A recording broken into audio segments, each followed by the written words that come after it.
자, 이제 우리 앞 시간에 했던 내용들 봅시다. 자, 유형자산에 대해서 이야기했었는데, 유형자산 취득 원가를 구성하는 건 우리 취득 시점 이전에 발생하는 것들을 전부 다 합하는 거였죠. 근데 이제 경우의 수를 좀 많이 본 거였어요. 근데 경우의 수도 재고자산하고 차이가 있는 건 우리한테 들어왔지만 그걸 사용할 수 있는 기간, 사용할 수 있도록 하는 동안에 들어간 부대 비용이 원가에 포함된다는 게 재고자산하고의 큰 차이였죠.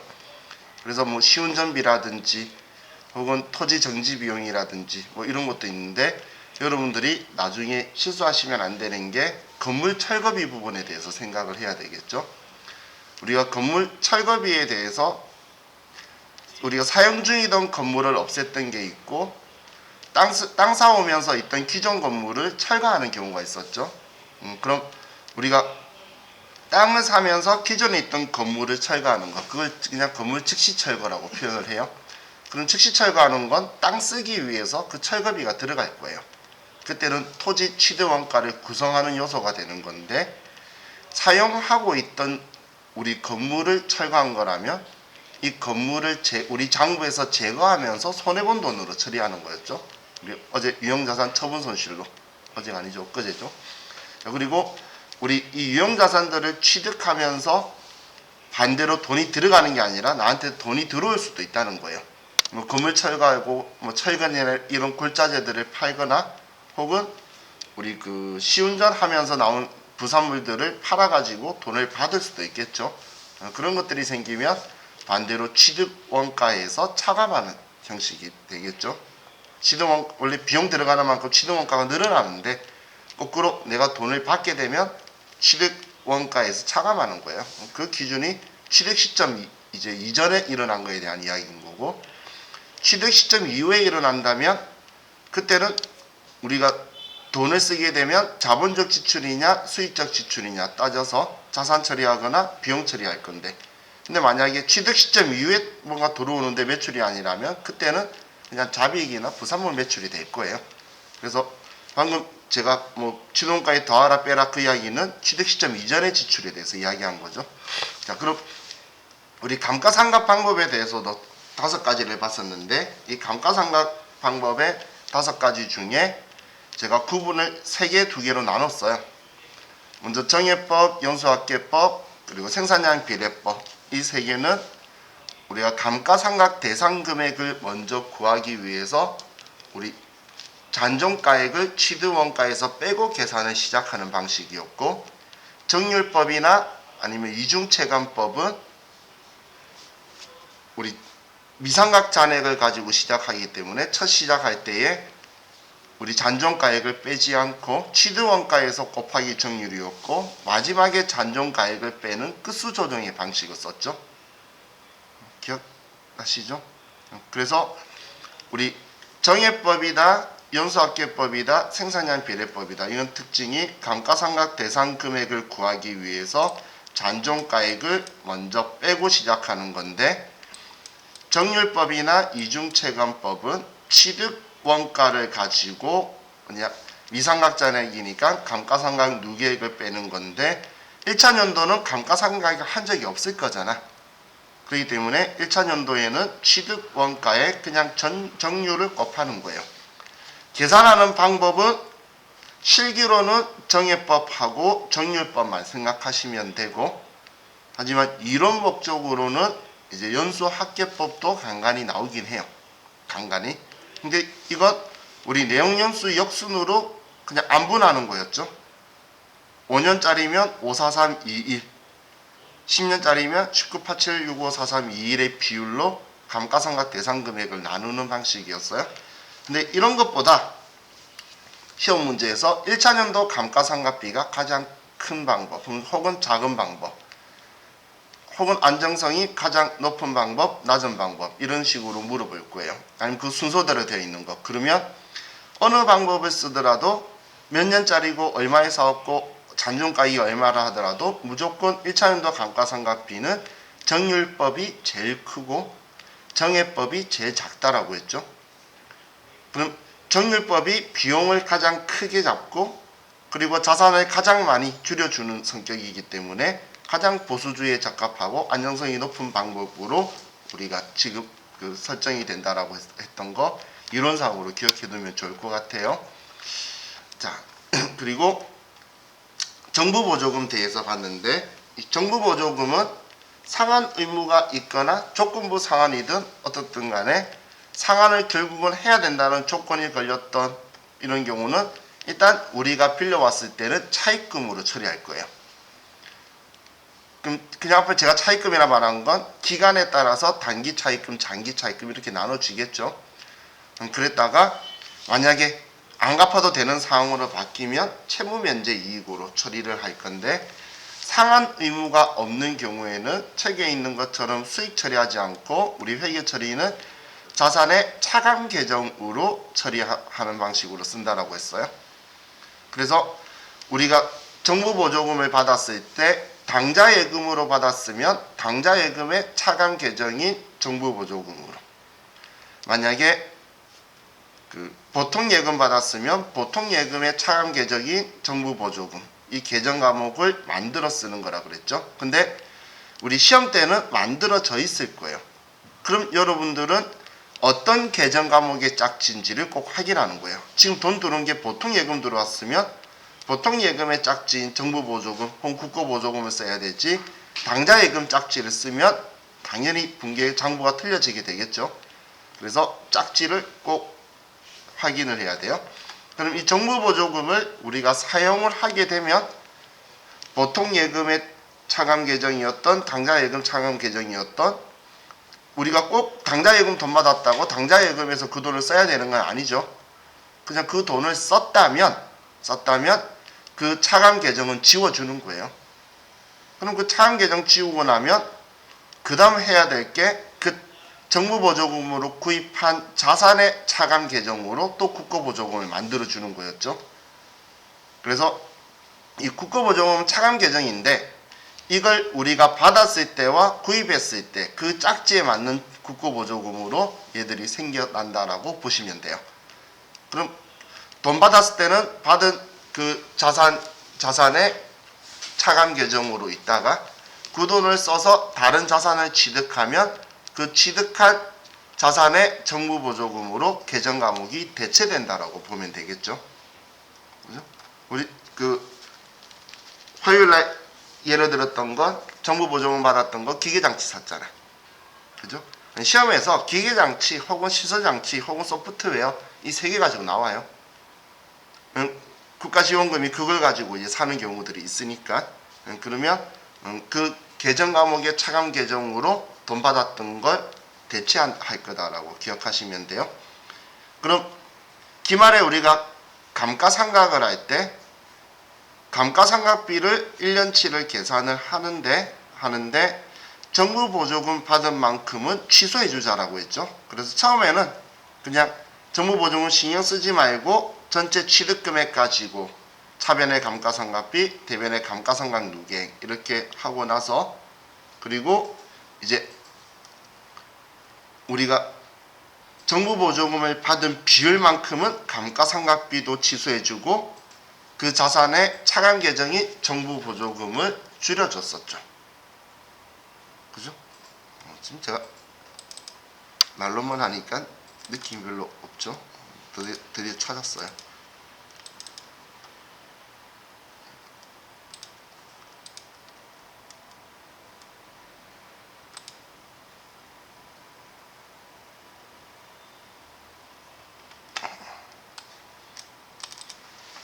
찾아냈어요.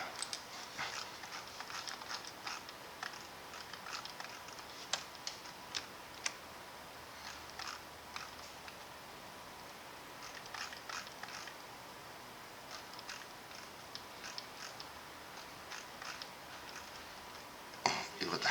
그죠?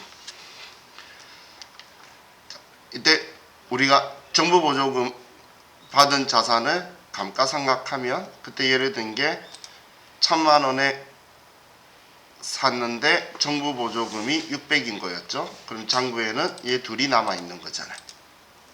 1,000만 원에 샀는데 600만 원은 국고 보조금이다. 그럼 내 돈은 400만 들어갔다는 거죠. 2천만 원짜리 기계장치 살 때.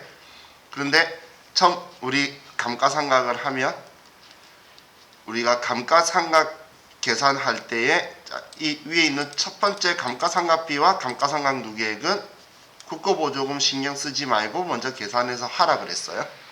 그럼 5년간 정해법으로 잔존가액이 없으면 200만원 감가상각비, 200만원 감가상각 누계 이렇게 한 후에 그리고 나서 이 국고보조금 우리가 한 비율만큼 이 감가상각비를 취소해주기 위해서 또 대변에 쓰자라고 했죠.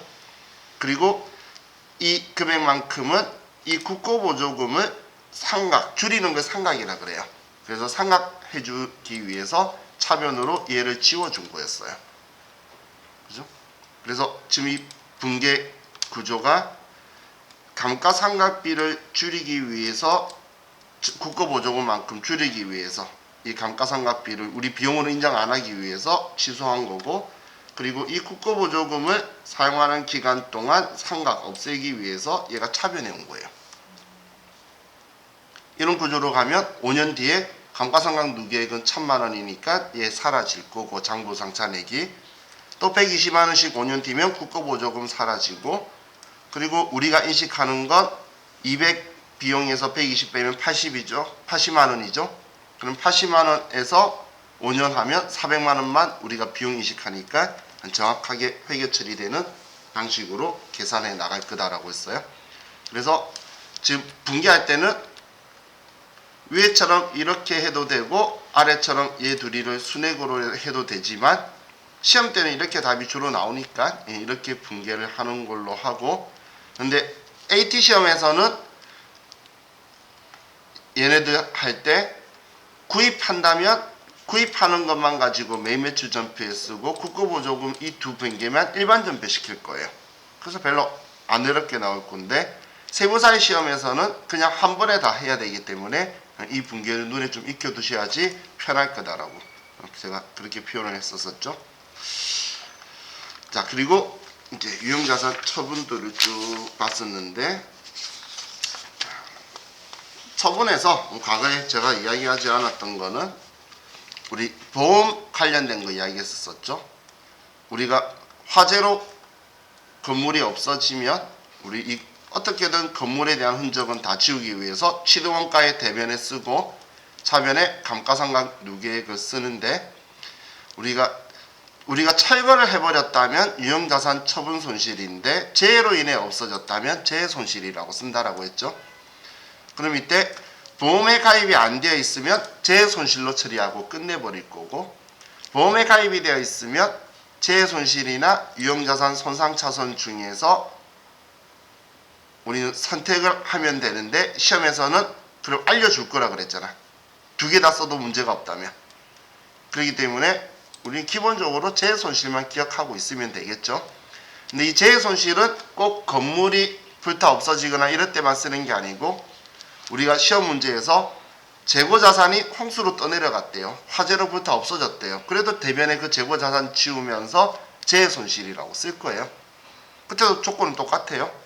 재해 손실이라고 하느냐. 근데 그 문제는 재해 손실이 포인트가 아니고 재고자산이 사라지면 대변에 재고자산을 지우면서 타계정으로 대체 적용 8번 하자라고 했었죠. 그것도 같이 기억하셔야 되는 그런 문제라서 제가 생각이 좀 더 많은 부분이라 걔도 잘 나와요. 자 그럼 우리가 보험에 가입되어 있는 경우에 그럼 보험금에 대해서 또 이야기가 나오게 되겠죠. 그럼 이 보험금은 내 장부가액 그 없어진 재해당한 유형자산의 장부가액은 생각하지 말라 그랬어요. 얘는 화재로 소실되면 없어진 날의 회계상의 거래고 보험금이 들어오면 보험금 들어온 날의 회계상의 거래라고 했죠. 그래서 이 두 개는 각각의 거래로 인식해야 되는 거고 보험금에 대해서는 우리가 돈을 받았던 오늘 못 받았던 우리 보험금 수령 통지 받는 날이 보험금 수익 인시 시점이기 때문에 이 날짜에 회계 처리를 해두는 거다라고 했어요. 그래서 이 문제가 나오면서 얼마에 사왔었고 얼마의 감가상각이 되었다는 정보를 주는 건 여러분한테 함정 주려고 쓰는 거예요. 그런 거에 빠지지 마시고 그냥 봉금 받은 것만 쓰면 돼요. 자, 다음 자산의 교환에 대해서 이야기했었는데, 자, 우리 자산 교환은 동종 자산 교환과 이종 자산 교환이 있는데, 이 둘 다 일단 우리 거 지우는 거는 똑같은 거고, 그런데 우리가 취득하는 자산이 유산 업종에서 유산 용도로 사용하는 거냐, 아니면 전혀 다른 제3의 물건을 자산을 받는 거냐, 이 차이였죠. 그럼 이 우리가 취득하게 되는, 교환으로 취득하게 되는 자산의 이 취득 금액을 정할 때 동종자산 교환은 큰 회계상의 거래로 보지 않기 때문에 제공한 자산의 장부가액을 쓸 거예요. 우리 거의 장부가액이란 이야기예요. 제공한 건 우리 걸 준 거죠. 그러면 장부가액은 취득원가와 감가상각 누계액의 차이인데 그 금액을 여기에 쓰니까 차이가 발생할 일이 없겠죠. 그래서 손익이 발생하지 않는데, 이종자산 교환은 우리 걸 팔고 우리 걸 판다면 공정가액만큼의 돈을 받을 수 있겠죠. 그 돈으로 이 자산을 샀다라고 보는 거기 때문에 제공한 우리 자산의 공정가액을 이 취득한 자산의 취득가액으로 쓰는데, 이 공정가액과 장부가액은 일치할 확률이 거의 없기 때문에 손익이 발생할 수밖에 없는 거래라고 그랬어요. 그럼 이 자산을 주고받으면서 금전의 대가가 있게 되면 이종자산 교환의 경우에는 공정가액보다 더 비싼 자산이니까 우리는 금전을 더 줬다라고 생각하라 그랬죠. 그래서 공정가액에 우리가 금전의 대가를 제공했다면, 더 줬다면 가산할 거고, 만약에 거꾸로 받았다면 뺄 거예요. 그럼 결론적으로 유형자산 처분 손익은 똑같이 나오는 거였고, 하지만 동종자산 교환에 금전의 대가가 있을 때는 금전의 대가가 중요한 경우, 중요하지 않는 경우로 이렇게 둘로 나눠서, 중요하지 않는 경우는 동종자산 교환으로 보기 때문에 취득한 자산의 취득 가격을 제공한 자산의 장부가액에 금전의 대가를 가감하고, 이종자산 교환으로 보는 경우에는 금전의 대가 중요한 경우는 이종자산 교환으로 보기 때문에 같은 계정 과목이라 하더라도 제공한 자산의 공정가액에 금전의 대가를 가감해서 그냥 이종자산 교환에 금전의 대가가 있을 때와 똑같은 결론이 붕괴가 되는 방식이 우리 동종자산 교환에서 금전의 대가가 중요한 경우였어요. 자, 그리고 뭐 자산 무상취득은 전에도 이야기했던 거니까. 다음 71페이지에 우리 재평가에 대해서 봤었죠. 자, 이 재평가는 우리가 자산을 취득해서 감가상각을 할 건데, 이 감가상각한 모습 그대로 두는 게 원가 모형이고, 그걸 공정가액으로 다시 평가하는 게 재평가 모형이라고 했어요. 그럼 이 장부가액과 공정가액의 차이를 조정하는 것, 기말 현재 지금까지 사용한 감가상각을 반영한 장부가액을 가지고 공정가액과 차이를 조정하는 게 원칙이다. 근데 우리 시험은 얘는 어렵다라고 했죠. 그래서 토지를 가지고 나오는데, 토지 가지고 우리가 평가를 할 때 토지가 쉬운 이유가, 토지는 감가상각을 안 하니까 처음 취득가액이 그냥 장부가액으로 기준금액으로 쭉 간다는 거예요. 그럼 이 기준금액을 중요하게 잡아야 되는 이유가, 이 금액보다 상승하게 되면 우리는 자본인 기타 포괄 손익 누계액의 재평가 차익으로 처리할 거고, 만약에 기준금액보다 하락하게 되면 영업의 비용이 재평가 손실이라는 계정 과목을 쓸 거라는 거예요. 그럼 상승했던 애가 다시 기준금액으로 회복하면 하락하는 거죠. 그때는 자본 계정 과목을 상계에서 지워주기 위해서 쓰는데, 그런데 기준금액보다 내렸던, 하락해서 손실로 처리했던 게 가격을 회복하면 그때는 영업외 수익이 재평가 이익으로 처리한다라고 했어요. 그래서 기준금액을 잡고 위쪽은 기타 포괄 손익 누계액이 재평가 차익을 증가시켰다가 재평가 차익을 감소시켰다가, 그런데 기준금액보다 아래로 내려갔을 때는 재평가 손실이 영업외 비용 처리했다가 다시 기준금액까지 오를 동안은 재평가 이익으로 영업외 수익 처리하는 거라고 했어요. 근데 오르고 내리고까지 기억하시면 좋지만 최소한 우리 나왔던 시험은 지금 제가 빨간색 분개한 거라 그랬죠. 그래서 기준금액을 잡고 위쪽은 자본, 아래쪽은 우리 영업외 수익 비용 쓰더라. 이렇게 기억하면 좋을 것 같아요. 자, 그리고 이제 유형자산의 손상 71페이지 아래에 유형자산 손상에서는 가장 중요한 게 손상을 인식하려면 장부금액하고 회수가능액 차이 봤을 때 회수가능액이 더 작으면 그때 극심한 손상을 입게 되면 손상차손을 인식할 건데 그때 회수가능액은 순공정가치와 사용가치 중에 큰 금액이라는 거예요. 이 두 개 중에 손상이라고 해서 낮은 금액을 쓰는 게 아니라 이 두 개 중에 큰 금액을 써서 이 둘의 차이 금액만큼을 손상차손으로 인식하는 거다. 그래서 얘 큰 게 중요한 거라 그랬죠. 지금 얘 장부 금액이 80만 원인데 얼마만큼 내렸는지 보는 건 이 두 개 중에 큰 금액이 60만 원하고 차이를 봐서 20만 원의 손상을 인식한다는 거예요. 자, 다음 무형자산에 대해서는 뭐 쭉 이야기한 것 여러분들이 기억하실 거고 마지막 감가상각비를 우리 상각비를 구하자라고 했던 게 우리 시험 때에 얘는 직접법으로 상각하는 걸 아냐라고 물어보는 실기 문제가 장부가액을 던져주는 거예요. 취득을 오래 한 게 아닌데. 그러면 우리한테 무형자산을 이야기하면서 특허권이나 개발비나 이런 걸로 주로 나오는데 그러면 우린 장부가액을 준다면 잔존 내용연수로 나눠야지 올해 상각비가 나올 거고 취득원가를 만약에 준다면 총 내용연수로 나눠야 되겠죠. 그래서 어떤 금액을 우리한테 제시해 주는 줄을 여러분들이 먼저 정확하게 파악을 하셔야지 올해 해당되는 무형자산 상각비를 여러분이 계산하실 수 있을 거예요. 그럼 우리 그 유형자산이든 무형자산이든 얘네들은 월할 계산하는 거예요.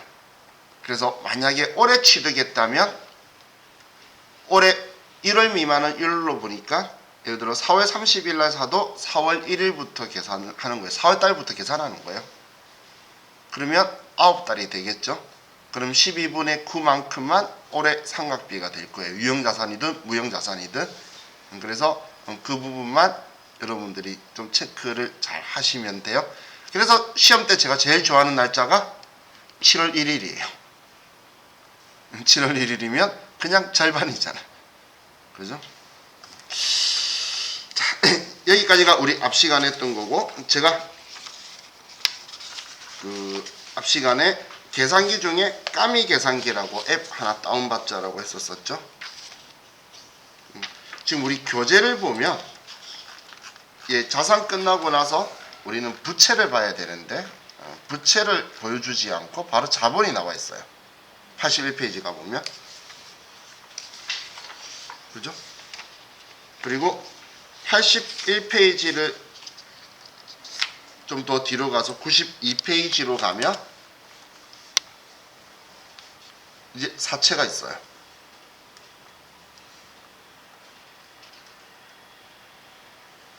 그럼 지금 자본하고 사채만 적어놓고 얘 재무회계를 거의 끝내버려요.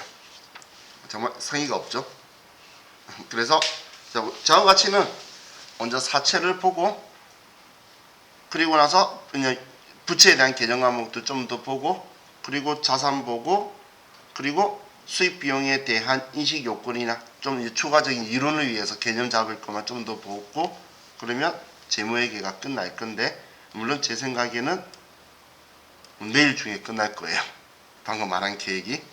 그럼 그 다음 또 컴퓨터 다음 주 월요일에는 컴퓨터 하루 이틀 보겠죠. 분기 연습할 거니까. 그리고 나서 이제 보아서 이론 들어갈 거예요.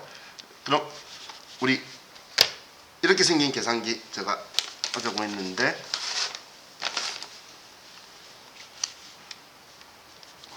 저 계산기한테 너무 신경 안 썼나 봐요. 계산기는 저는 어릴 때부터 책상을 안 닦아도 계산기는 닦았는데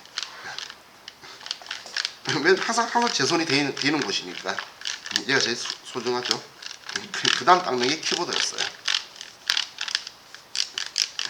내 책상은 내 옷이 다니는데 나머지는 내 손이 다니니까. 자, 우리 시작부터 재미없는 거 하면 그러니까 우리 계산기 놀이부터 해봅시다. 놀이라기보다 나중에 응용해서 쓰시라는 거예요.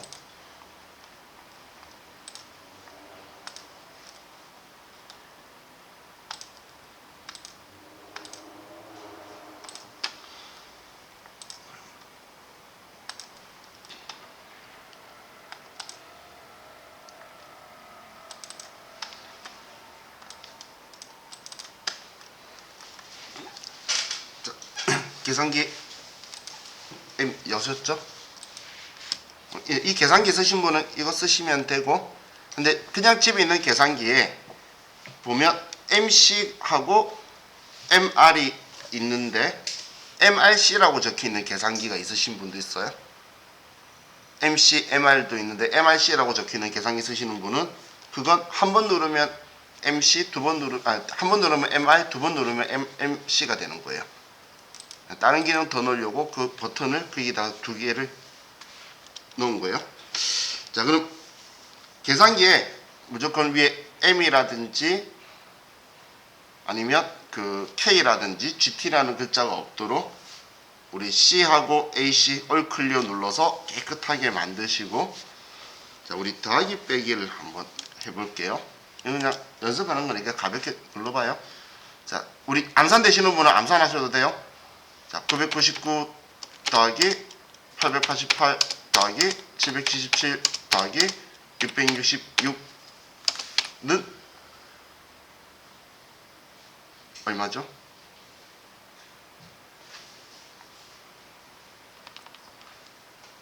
자,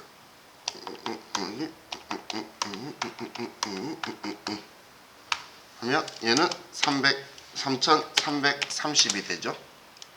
그죠? 그럼 이번엔 555 더하기 444 더하기 333 더하기 222 얘는 얼마가 되죠?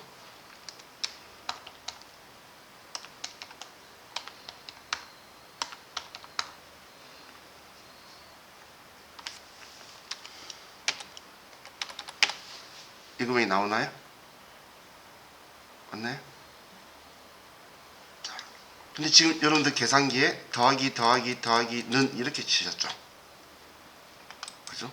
자, 그럼 이렇게 한번 볼게요. 999 곱하기 888 더하기 777 곱하기가 너무 크다. 자, 곱하기 626. 자, 그럼 얘는 얼마가 되죠?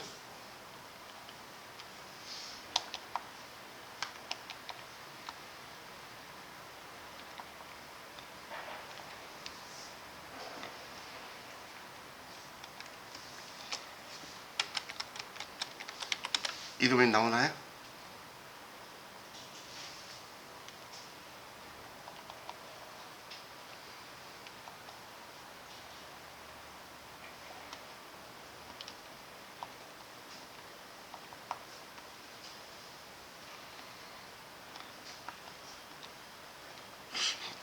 분위기는 우리 화요일 때보다 더 진지해요. 우리 분위기가. 자, 이거 계산하실 때 이렇게 하세요. 자, 제 따라 눌러보세요. 계산기 쓸 때. 자, 999 곱하기 888는 치셨죠? 그럼 999 곱하기 888는 이라고 하면 887112가 나오죠. 그죠? 나왔죠? 자, 여기 다른 건 손대면 안 돼요. 그대로 777 곱하기 그대로 666는 이라고 쳐봐요. 괄호 빼고.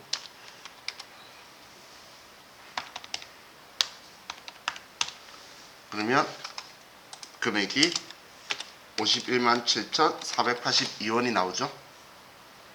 나오나요? 그러면 여기에서 여러분은 GT라고 눌러보세요. GT 누르니까 얘가 나오죠.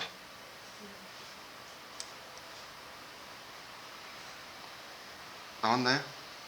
은지씨 눈빛은 안 나온 눈빛이었어. 사이 내가 딱 누르지 말랬죠. 딱 이렇게 누르는 거예요. 보세요. 999 곱하기 888는 777 곱하기 666는 이렇게 하고 GT라고 하면 딱 적어 나와요.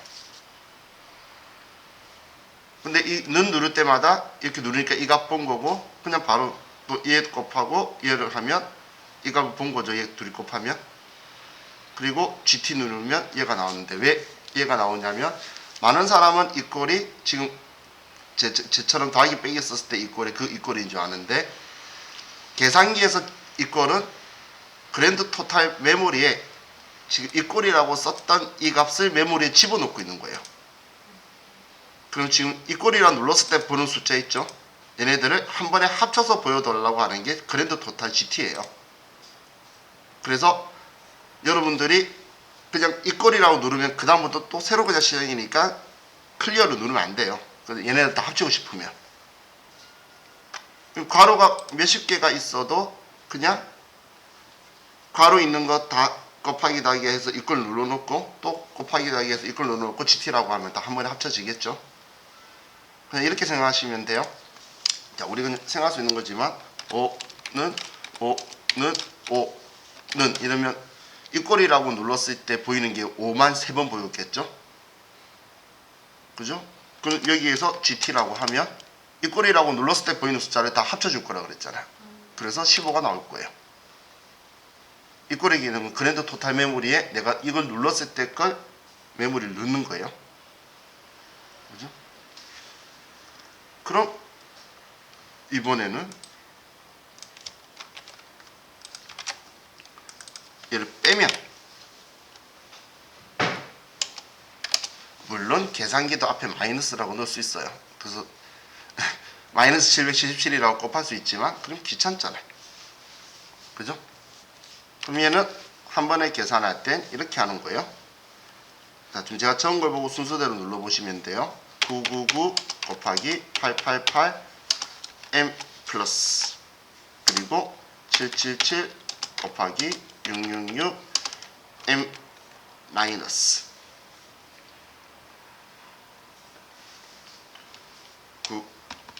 999 곱하기 888 m 플러스, 777 곱하기 666 m 마이너스. 다 누르신 분은 마지막에 메모리 리콜을 누르시면 값이 369,630원이 나올 거예요.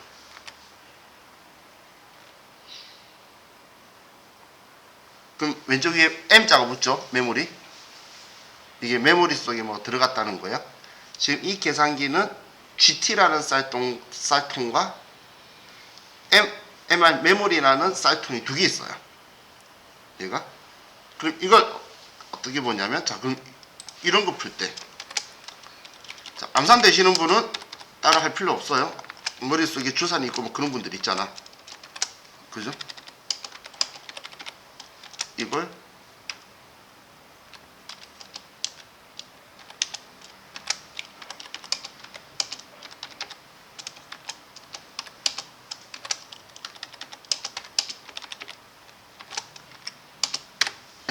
얘는 얼마일까요? 계산기로 하면, 자, 이걸 한 번에 계산을 해볼게요. 자, 먼저 여러분들 계산기 위에 M이라고 적혀 있죠. 지금 MC를 누르시면 메모리 클리어예요. MC를 누르시면 메모리 클리어예요. MC 누르니까 M이 사라지죠. 그리고 다시 이제 AC 누르면 올 클리어가 될 거예요. 이번에 이렇게 눌러보자는 거예요. 그럼 지금 이 더하기 했던 거 있죠? 얘도 전부 다 누르고, 그리고 M 했던 거 얘도 전부 다 눌러서 한 번도 안 끊기게 지금 이렇게 한번 눌러보세요. 999 곱하기 888는 777 곱하기 666 그리고 999 곱하기 888 M 플러스 그리고 777 곱하기 626 M 마이너스 이렇게 그냥 쭉 끊지 말고 한번 눌러보세요.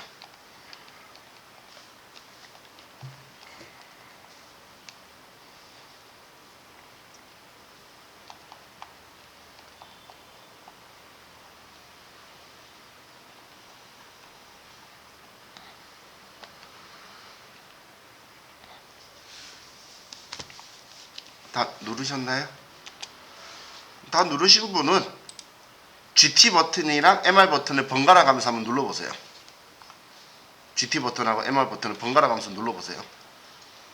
그러면 지금 이 금액하고 이 금액이 계산기에 들어있죠? 그죠? 안 지워지고 있죠? 메모리라 그랬잖아. 저 들어가 있으니까 지금 그러면 GT에다가 이걸 넣었으니까 GT를 MR로 나누면 되겠죠. 그래서 GT 누르시고 그리고 나누기 하고 그리고 MR 해서 이꼴 하시면 값 나올 거예요. 나중에 GT 나누기 MR 하면 3.8 나오나요? 이렇게 미래 세무 1급까지 가신 분들은 대손 충당금의 대손 실적률을 계산할 거예요. 그러면 채권 잔액 전부 다 더하고 빼고 하고 그리고 실제 대손 발생한 거 더하고 빼서 더하고 빼는 것들이 있고 더하고 빼는 것들이 있으니까 그걸 나눠 가지고 실적률 계산하실 때 이거 쓰시면 편리할 거예요. 자, 지금은 제가 그냥 보자고 더하기 빼기 한 거고 위에 GT하고 MR이 있으면 메모리 속에 들어가 있다는 거니까 GT하고 MC 누르고 AC 눌러서 자 얘는 그냥 제가 두 개 쌀통 말씀드린 거고 시간 너무 빨리 지나갔다. 자 이제 쉬었다가 K라는 걸 가르치면서 현가 계수라는 거 알려드릴게요. 자 우리 쉬었다 합시다.